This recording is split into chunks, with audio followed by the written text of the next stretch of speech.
Alô? Som? Testando? Som? Um, dois. Alô? Som? Testando?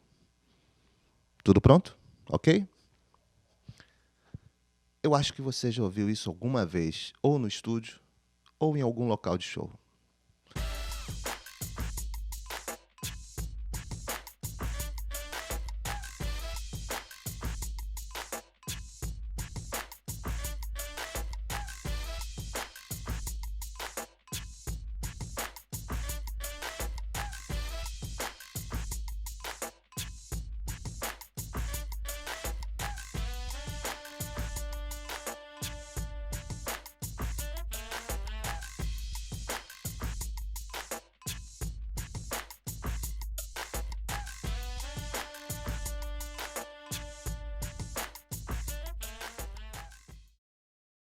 Esse projeto foi realizado com o apoio do programa Cultura Presente nas Redes. Olá, o meu nome é Kleber França e eu trabalho com áudio, com música e com arte desde 1990. Dentro do estúdio, eu trabalho fazendo a gravação, a mixagem, a masterização e eu também sou produtor musical. Ao vivo, eu trabalho fazendo o PA e o monitor. Essa profissão me proporcionou, trabalhando e viajando, conhecer todo o Brasil, algumas vezes, e alguns países do mundo também. Quando eu comecei a trabalhar, os músicos gravavam seu material em fitas de rolo e entregavam em fitas cassete e discos de vinil. Já alguns shows eram feitos apenas com algumas caixas de som empilhadas de qualquer jeito. Bem, nesse vídeo eu vou dar algumas dicas e sugestões para você que é técnico de som, que está iniciando agora e tem tanto amor nessa profissão quanto eu tenho durante todo esse tempo. Essas dicas, eu te garanto, com certeza vão ajudar você a se organizar e a fazer uma passagem de som e um show com muito mais tranquilidade e mais segurança.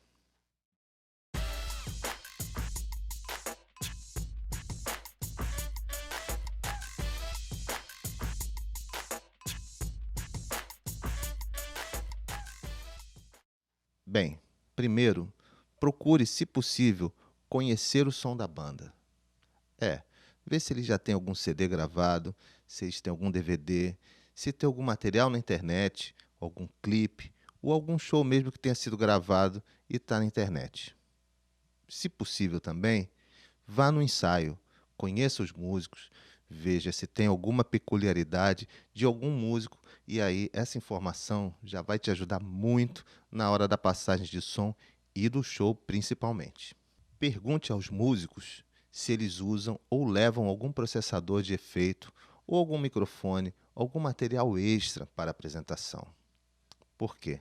Se por um acaso eles levam algum microfone que é igual ao que vai ter aonde vocês vão se apresentar, é importante você marcar esse microfone para depois, na hora do final do show, ele não se confundir com o equipamento da casa e achar que você está roubando material.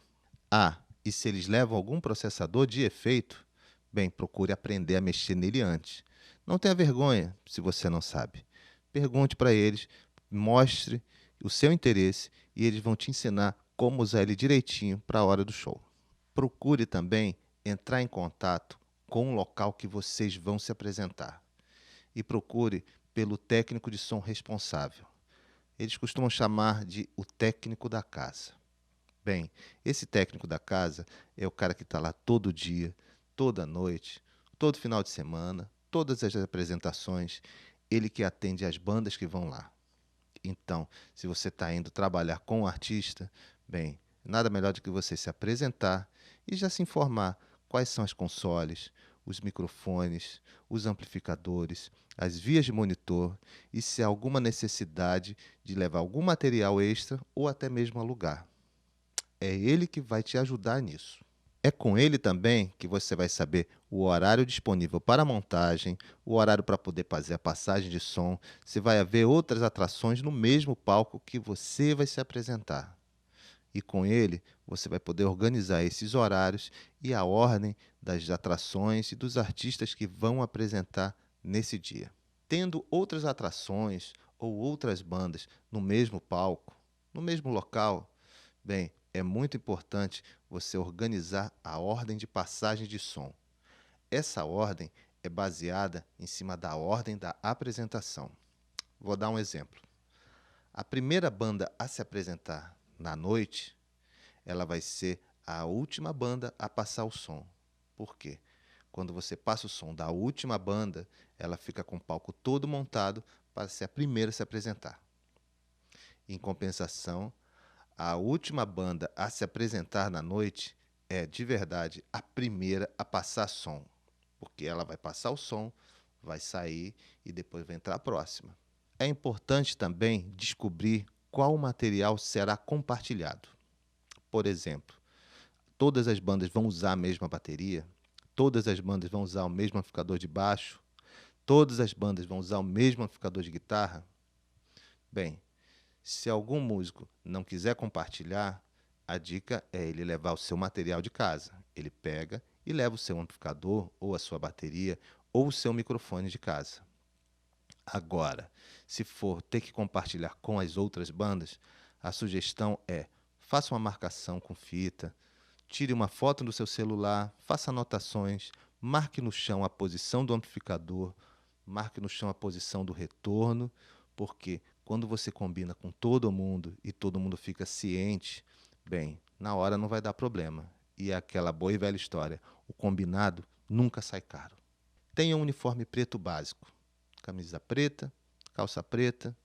Se a banda te der um uniforme, utilize, porque com esse uniforme, o local do show, as pessoas que trabalham lá vão saber identificar com quem você trabalha e o que você está fazendo. A roupa preta é aquela roupa discreta e básica para quem trabalha nos bastidores e no backstage. Agora, nunca, mas nunca trabalhe descalço ou de chinelo. O palco, por incrível que pareça, é um local muito perigoso mesmo. Pode ter algum fio desencapado, pode ter algum prego, algum grampo, algum parafuso, uma farpa de madeira, você pode dar uma topada e descalço e de chinelo não é uma forma correta de você trabalhar. Isso vai te poupar de alguns acidentes. Combine direitinho a forma que você vai receber o seu pagamento, porque isso é um trabalho e você está indo trabalhar. Você estudou, você tem conhecimento e você está indo fazer a sua função. Todo mundo que trabalha merece receber o pagamento por isso. Pode não ser o maior cachê do mundo, mas é o seu cachê e você tem direito a ele. Combine antes para não ter problema depois. De preferência, receba sempre antes.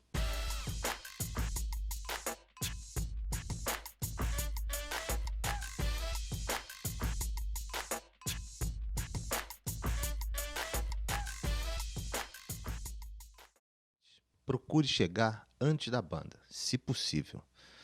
Se apresente para o responsável técnico da casa e procure saber se ele precisa de alguma ajuda, se você pode ajudar. Uma gentilezazinha a mais não faz mal a ninguém. Ele é o cara que vai te ajudar durante todo o evento. E é muito importante você ter tudo certinho com ele. É bom conferir o alinhamento do local. Pegue uma música no seu telefone, uma música que você já conheça, que você já está familiarizado e coloque ela para tocar. Depois, ande pelo salão e escute aonde e como a sala está soando para você. Procure se informar se tem algum lugar onde não vai haver público e aonde vai ter a maior concentração do público também. É muito importante também conferir o alinhamento. Bem, você pegue algumas músicas que você já conhece, que você já está familiarizado e coloque para tocar no seu telefone.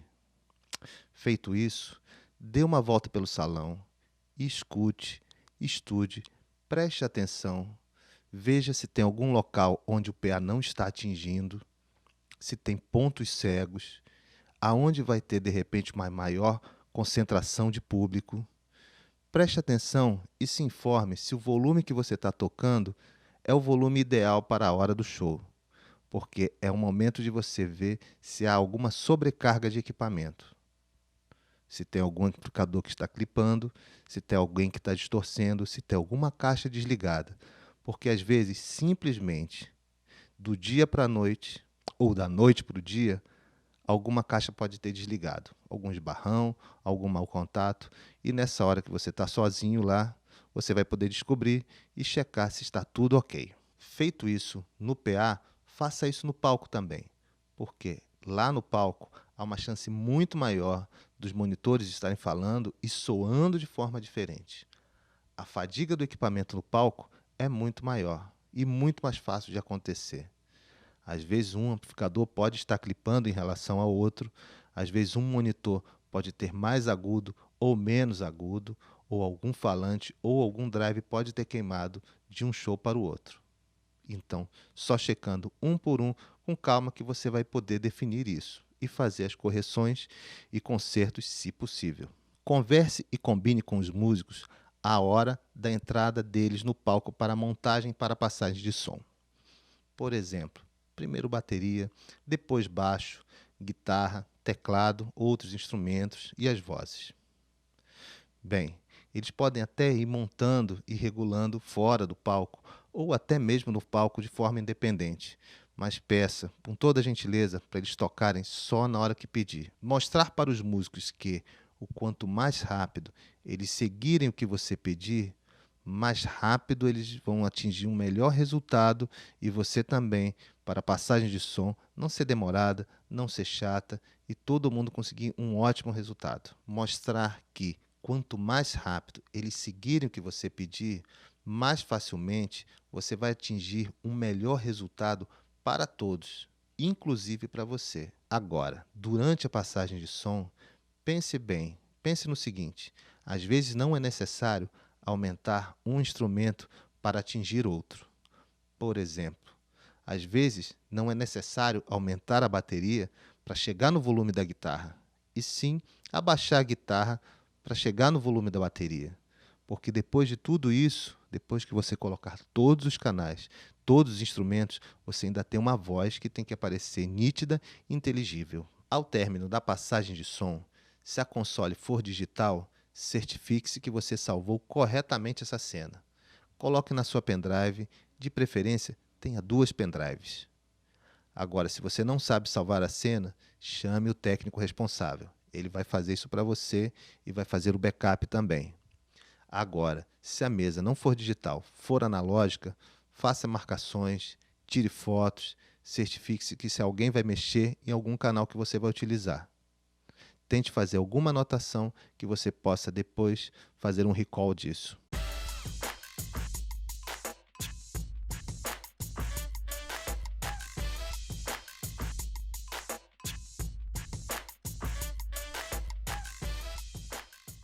O último momento que você pode entrar no palco e fazer algum ajuste, alguma correção final, algo que precisa ser corrigido de última hora.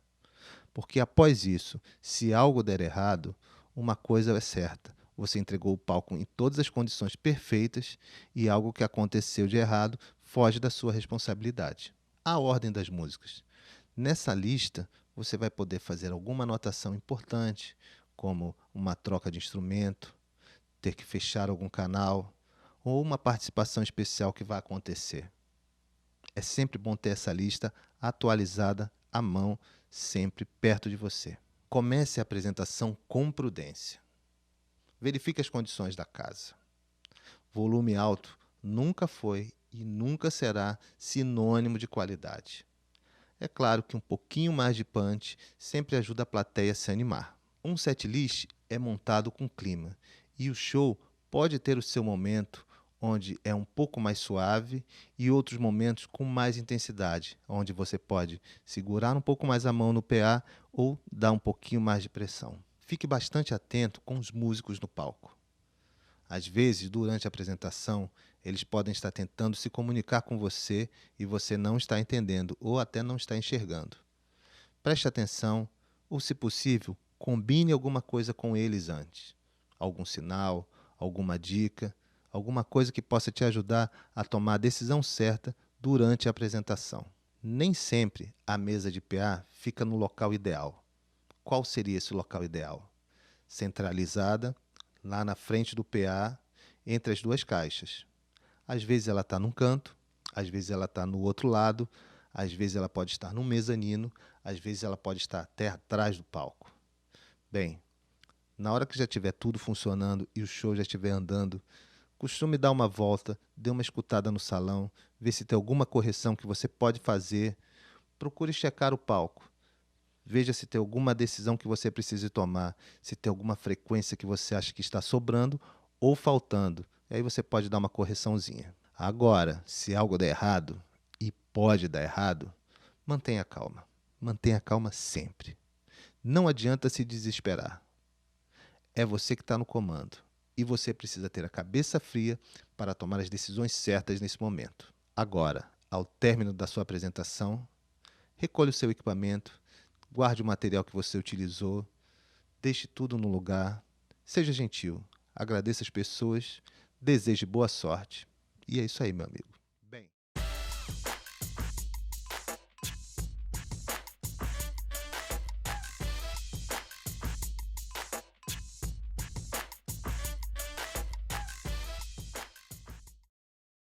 agora eu vou citar alguns periféricos que nós usamos tanto no estúdio quanto na estrada ao vivo.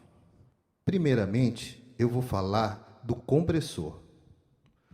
O compressor é um periférico que nós usamos em todas essas aplicações.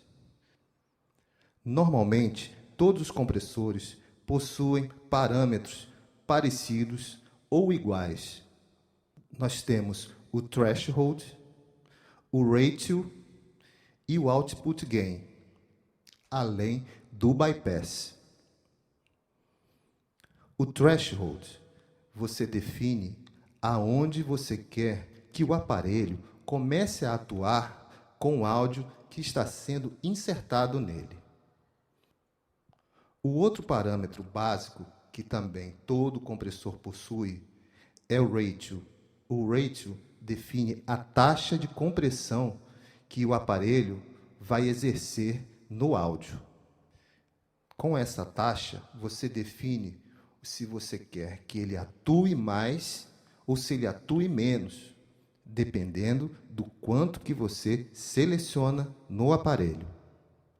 Você vai fazer essa combinação utilizando o threshold, que aí você define o quanto ele vai atuar e aonde ele vai atuar no áudio. Dessa forma, você define compressões mais suaves ou compressões mais pesadas. É claro que sempre, todo aparelho você tem que usar com bastante sabedoria e com calma. Veja o quanto que ele vai atuar no canal que você está direcionando. Você pode usar o compressor com diversas taxas diferentes, em diversas atuações e com diversos canais. Você pode usar no bumbo, na caixa, nas vozes, no coro, no baixo, praticamente em tudo, porque ele ajeita a dinâmica e não deixa um instrumento ficar ou muito baixo, nem muito alto e não saltar na mixagem, no espectro que você está preparando. Após isso, você define o volume de saída após a utilização do compressor. Normalmente, ele tem um output gain, ou um volume de saída que você corrige se o sinal ficou muito baixo ou se ficou muito alto com relação ao sinal anterior, antes de ser processado. Para você conferir a diferença de um e de outro, você tem o bypass, que é onde você elimina a atuação do aparelho e você descobre se você forçou demais ou se você forçou de menos. Se você pode fazer atuar mais, se você pode botar uma taxa maior de compressão ou uma taxa menor de compressão, ou fazer o aparelho começar a atuar em algum ponto diferente do que já foi selecionado. O noise gate é o periférico de dinâmica que define que o áudio insertado passe ou não passe pelo canal. Com o noise gate, você utilizando o threshold, você define o que é sinal de áudio e o que é ruído. A atuação do noise gate está diretamente ligada ao threshold. Ele também possui, normalmente, um parâmetro onde você determina exatamente qual a velocidade que você quer que o noise gate atue. Você pode escolher entre fast e slow. Da forma fast, ele começa a atuar o mais rápido possível na hora de abrir o canal. De abrir o canal quer dizer de deixar o sinal passar. Na forma slow, ele começa a abrir de uma forma mais lenta. Agora, para o fechamento do noise gate, você possui o release. E no release, você determina a velocidade que o noise gate vai fechar o canal e não deixar o ruído que você quer que corte não passar. O noise gate normalmente utilizamos em vários canais da bateria, pelo fato de ser um instrumento que possui normalmente muitos microfones ligados. Microfone no bumbo, microfone na caixa, microfone na esteira, que é o microfone que fica embaixo da caixa, nos tons e no surdo. Como é um instrumento que possui muitos microfones, há um vazamento de vários canais nos outros microfones. Normalmente, tem um pouco de sinal de caixa no canal do bumbo. Normalmente, tem um pouco de sinal de prato no canal da caixa, um sinal de um tom no surdo e do surdo nos tons. Então, você vai fazer essa seleção e essa regulagem canal a canal. No bumbo, você determina que tenha apenas o sinal do bumbo, apenas o som desse canal.